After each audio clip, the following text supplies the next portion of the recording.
So meal of my day இன்றைக்கி single meal தான். இன்றைக்கி எப்போவுமே பெரும்பாலும் சிங்கிள் மீல், சில நாட்களில் மட்டும் பசி இருந்தால் டபுள் மீல். இன்றைக்கி ஃபாஸ்டிங் டேன்றதுனால ஃபாஸ்டிங் பிரேக் பண்ணுறதுக்கு ரொம்பவும் கலர்ஃபுல்லான ஒரு மீல். ஸோ வந்துட்டாருப்பா இந்த பிளான்ட் ப்ரோட்டீன் மேன். எஸ், ஏன்னா இந்த ஆட்டுக்கறி, மாட்டுக்கறி, பன்றி இறைச்சி, முட்டை, மீன் சாப்பிட்டா தான்ப்பா ப்ரோட்டீன் வரும் அப்படின்னு சொல்கிறவங்களுக்கு எல்லாருக்கும் ஒரு கேள்வி. இந்த அவ்வளோ மசில் வச்சுருக்கிற ஆடு மாடு என்ன சாப்பிடுது? பில்லை தான் சாப்பிடுது.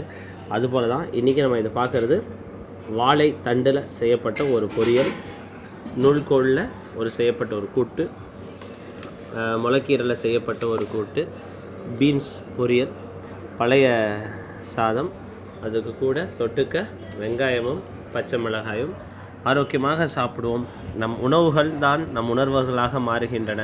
உணர்வுகள் தான் சில நேரத்தில் கோபமும் கடும் சொல் வருகிறது. பணிவும் இன்சொல் அப்படிங்கிறது ரெண்டு தான் ஒருவருக்கு அணி, மற்றதெல்லாம் அணி அல்ல. எத்துலோ தான் 2 10 சவரம் 5 சவரம் நீங்கள் செயின் போட்டிருந்தாலும் பணிவும் இன்சொல் இல்லை அப்படின்னா அனைத்தும் பயனல்லது அப்படின்னு சொல்கிறாங்க. இந்த போல உணவுகள் உடல் ஆரோக்கியமும் வரும், மன வளமும் கூடும். மற்றும் ஒரு முக்கிய பதிவில் சந்திப்போம். நன்றி, வணக்கம்.